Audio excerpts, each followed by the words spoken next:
Oh, I should have asked, are you ready? And action. Sorry. I just set it up, bloop. I'm thrown off. We're at your house. Well, I was all excited because I could actually like dress for the weather, and so I had my hat on, and I saw on the viewfinder it was not doing my hair any favors. I'm like, no. Oh yeah, they'd be making fun of your hat. Here it is. Yuck it up. We're Brad and Sarah from 2014 who have traveled into the future to review Wild Tales. Yeah. So this is what, like a new Patreon thing? Yeah, if you're a top contributor on Patreon now, you can request midnight screenings for any two people you want of, like, the main people who are on this show. So this was the first request we got for it. I'm kind of bogged down with, like, Cinema Snob requests on that category. I got enough to last me several months because I gotta mix it in. Not that there's that many, honestly, but I gotta mix it in with, like, tie-in episodes and stuff like the gorilla movie I had to watch last week. But like, these we can do fast. Yeah. So this was the first request. They requested me and you to watch the Argentine anthology film Wild Tales. I feel so loved because this is a really good movie. No, it was. It was a really good movie. I'm surprised it got requested. I don't know how many people are gonna watch this review, other than the person who requested it. Well, like me, they'll mistake it for Wild Things with that's what they meant. with Wild Things. And Nev Campbell. That's right. No. I was really excited because I've never seen that movie, and then That's it was a good like, movie. oh, there's something different. But this was just as good, I'm sure. That's what I would have thought would be. Actually, I wouldn't have thought Wild Things would be requested. I would have thought Wild Things 2 would have been requested. Or like they're gonna get a sequel to Wild Things. I think there's like a direct-to-video. It's like Poison Ivy 2. Yeah, exactly. Like Cruel Intentions 2. Like Carrie 2. It's The Rage, Carrie 2. Oh my bad. Oh, God. I lost that contest. This movie, I've never. I guess technically I've heard of it because it was up for Best Foreign Language Film at the Oscars, so I would have come across this movie at some point, if anything, just from doing the Oscar picks that year. I would have seen it on the list. I would have seen clips of it on there, but beyond that, this is a movie that never came to Springfield at all, or no, I don't think it did. If it did, we never got around to seeing it. It would have gone to Parkway, and it wasn't a Jesus movie. But it's 6 stories.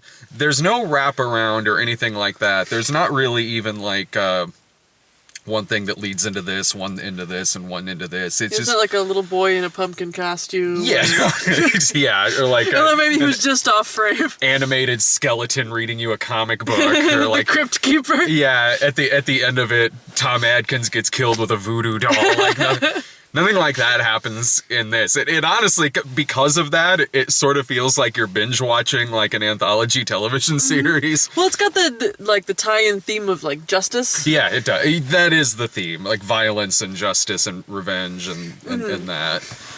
So it does have that. But it's like it kind of plays with the concept. It's not just like one guy getting, something bad happened to him and then, he takes revenge. It's like it kind of plays with it because the first one there's like a guy who fills an entire plane full of people who wronged him over his life and then crashes the plane into his parents' house.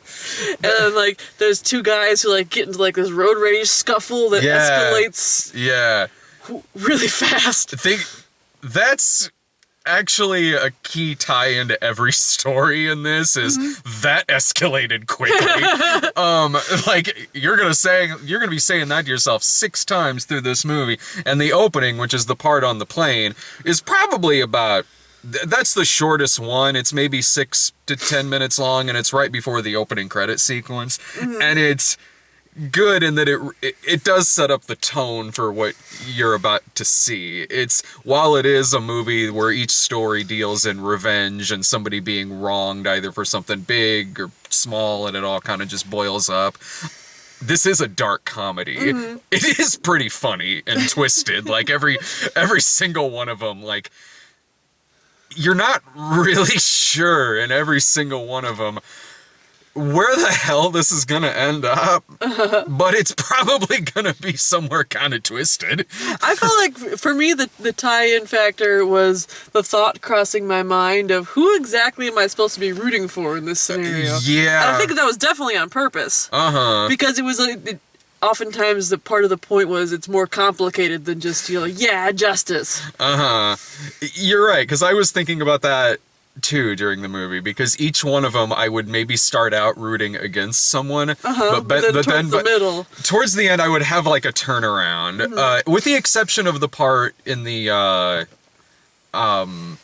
restaurant. I kind of felt like throughout all of that you were maybe supposed to be sort of sympathetic with the waitress. Yeah, well, you're supposed to be rooting for the waitress, but she's herself conflicted about what to do about the situation. And then, like, the fact that the guy's kid comes in, throws a wrench into the situation, the old lady's there to fix the whole thing. A lot of if I had one complaint about this movie, it's that a lot of the tie-ups were just a little bit too neat. Like the old lady stabbing him to death to make the waitress's life easier, or like when Bombita, the dynamite guy, after he went through his whole ordeal, his decision was just we'll blow up the DMV, and that makes him friends with everyone in jail. It makes his daughter love him again, and it makes his wife fall in love with him again. Which I'm fairly certain that's not what acts of terrorism accomplish. That I liked that ending because that felt less abrupt than some of the other endings. Like it did wrap itself up neat. It did, but I felt like, given that this is kind of a twisted comedic sort of movie, that kind of fit with the tone of the rest of the movie, that this guy is now a hero for standing up against the DMV and blowing up the parking lot and things like that. And that did kind of have it has this big send-off for him at the end when he's in jail and they all come in and they're clapping and congratulating him. The one with the kid who ran over the pregnant woman and her child, and it was the story about how the kid comes from wealth, so his dad and the lawyer are trying to come up with this scheme to to pay the groundskeeper to say that he did it, to keep the teenager from going to jail, and then it turns into this whole kind of extortion plot.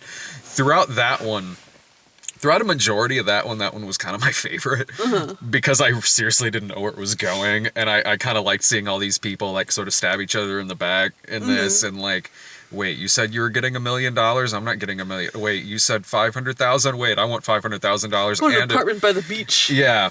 That one ends abruptly. Like, I spent most of it going, wow, this one kind of is my favorite one, and I really want to see where this is going.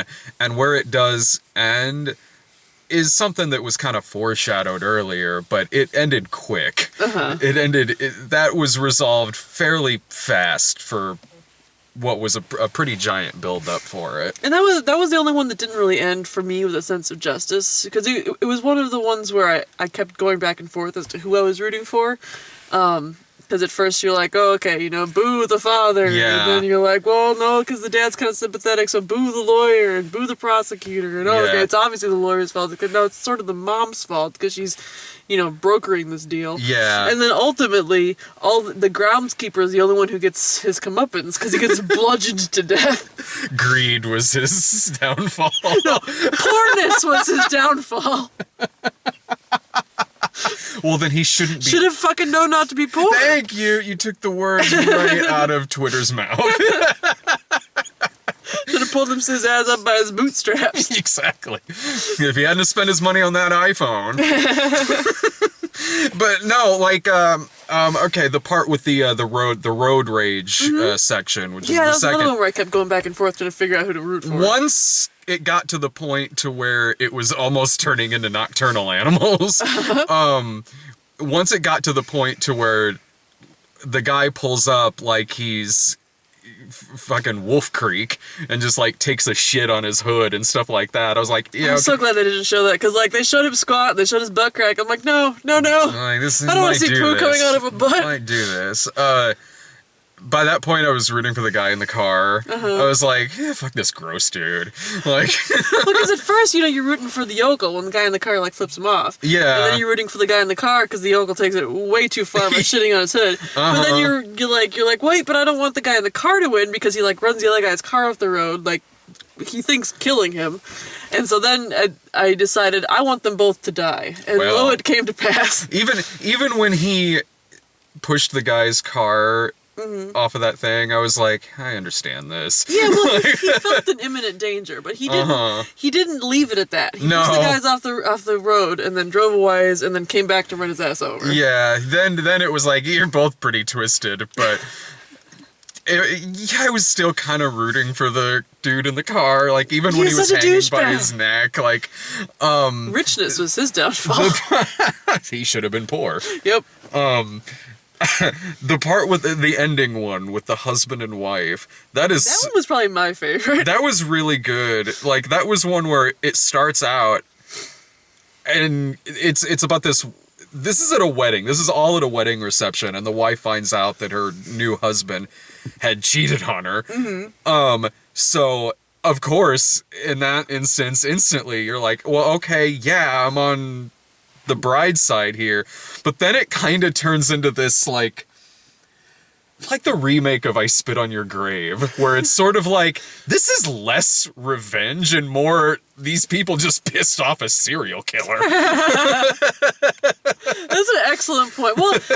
Well, I liked the turn in it because at first, like, she, like, runs away from the party, like, wait, yeah, and goes up to the roof and gets, like, this stern but loving talking to by some random man, and I'm like, oh yeah, just like a man. Of course you can't figure out revenge for herself. She has to explain to her by some cook. But then, like, the cook's like, you should probably call the wedding off. Go home and fuck him. You live your own life. And she's like, okay. Starts fucking him, and the guy comes up to the roof and she's like, I will ruin you. Yeah. I will fuck every man who looks at me twice. I will steal all of your money, and I will drive you to ruin until you kill yourself. And I'm like, yay! And it goes bloodier from there. I would like to think that this is the wedding that was also happening in Table 19 with the other wedding, yeah, where they stole the cake from. Right, yeah, that had the guy who came in and was like, she thought he was a wedding crasher, but it turned out he was the groom for the other party. Yeah, Kirk or whatever the fuck his name was. Hunk, or like Huck.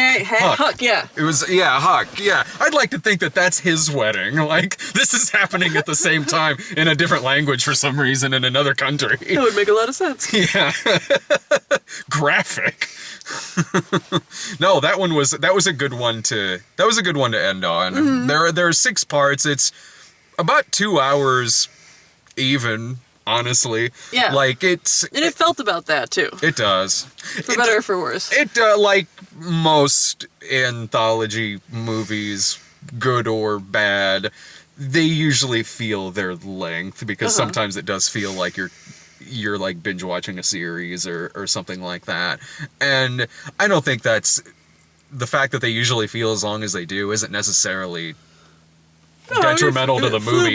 You weren't paying attention. Yeah, it's just kind of the style of movie it is. It's like if you watch 4 or 5 episodes of something, you're gonna like what you're seeing, but it's gonna feel like you're watching 4 or 5 episodes of a show. Yeah, and this yeah, I mean, it'd be a lot of the segments in here could be comparable to a show you would see like. A couple of them a little like something you'd see on Tales from the Crypt. Not all of them, because they didn't all necessarily end with a twist, or like a big bloody twist or something like that. The road rage one, I could have seen that being a Tales from the Crypt episode. That was brutal. Like, that is a fucking brutal fight in that scene.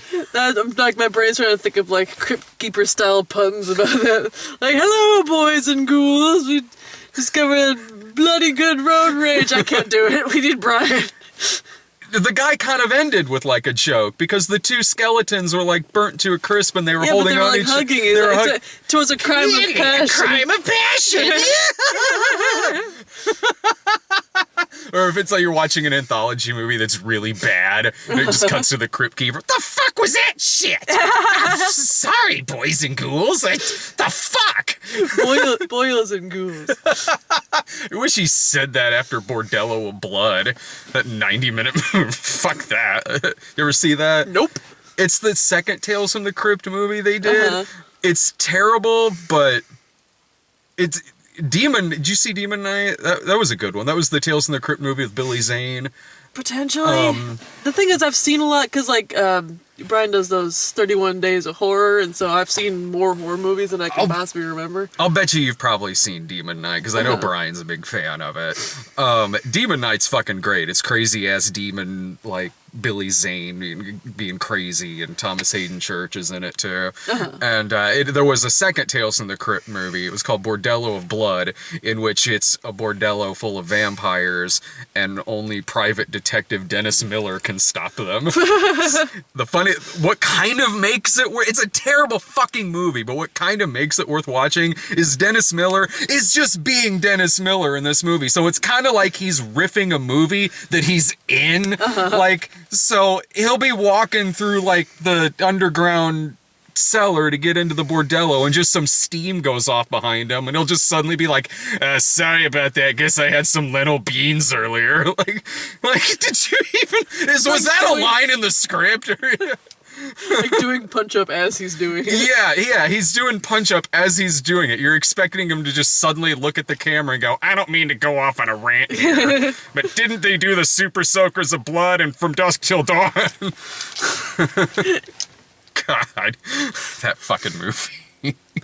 But anyway. This kind of reminded me of Four Rooms. I mean, it didn't have, like, the tie-in character, but it had the same sort of, like, cynical attitude as that movie did. The same sort of I can see that. abrupt culmination. These are all tonally about this, whereas Four Rooms, you could kind of tell they were written by different people and like, had different voices behind a lot of them. Especially when you compare, like, the Tarantino segment to the Allison Anders one with the witches. This one, they all kind of tonally had about the same level of dark humor and twisted stuff in them and stuff like that. They all seemed like they had a very similar voice behind them, which I thought was fine. There was really no big jarring, what's the word I'm looking for? Like, you don't feel concussed watching a lot of this. Like, you're, like, suddenly there's just tonal whiplash, like, one segment might be hilarious, and then the next is about the Holocaust. Like, nothing like that happened in this movie. This is a movie that I don't know if I ever would have seen, regardless. Well, that was the first thing I said after the movie ended. I wouldn't have watched that on my own Steam. I don't know if I'd heard about it on my own Steam. I wouldn't have heard of it. I most likely wouldn't have heard of it on my own Steam, honestly. Like, but I'm glad it got suggested to us. I hope this is... I hope you like I'll this be honest, review. like, when I heard we were doing the Patreon thing, I was excited, and I was hoping, like, I would get picked, but I was kind of anticipating them picking, like, terrible movies to be like, haha, you have to watch this shit now. That's what I was thinking. Like, I knew you would get picked because you're the most well-liked out of everyone in the Go on. You're the only one that no one yells at. I'm sure I get yelled at for some stuff. Not compared to, like... Not compared to Dave, but Yeah. he likes getting yelled at. He does, He likes yeah. getting yelled at. Yeah, he does. Dave or Irving or Brian or me, there's still people who are yelling at me because I was about Ghostbusters. They yell because they love. Yeah, sure. He didn't hate this movie. That means he's lying. Yeah, sure. You But didn't watch it in the right mindset. You were too sleepy. it's 7 o'clock in the evening. I'm not that lazy. It's not the first year we did this show where they were all at midnight. No, I thought, like, oh, we're probably going to get requested, like, oh, it's Brad and Sarah, and we're going to review, like, Mannequin 2 on the Move or something. Having said that, we probably will now. Don't make me watch Mannequin 2. I have never seen Mannequin... No, I have seen Mannequin 1. Mannequin's a classic. That was the one with, Andrew McCarthy. No, the black fella with Oh, the Meshack Taylor. sunglasses. Yeah. Hollywood! Oh, don't worry. He's in the second one, too. Oh, okay. Then I will absolutely watch Mannequin 2. Mannequin 2 sucks ass. Like, it's got Hollywood. He comes in there and goes, oh my god, this has happened before. It's the only tie into the first one. That, and it also ends by playing Starship again. It's a terrible movie. I remember renting Mannequin 2 and being hugely disappointed. They should do it like a gender swap Mannequin movie. I think we mentioned that like a few reviews That ago. does sound familiar. Because I said I wanted like it wasn't so much gender swapped, but I wanted Asa Butterfield to be the Andrew McCarthy role and Michelle Rodriguez as the mannequin. I just love that idea.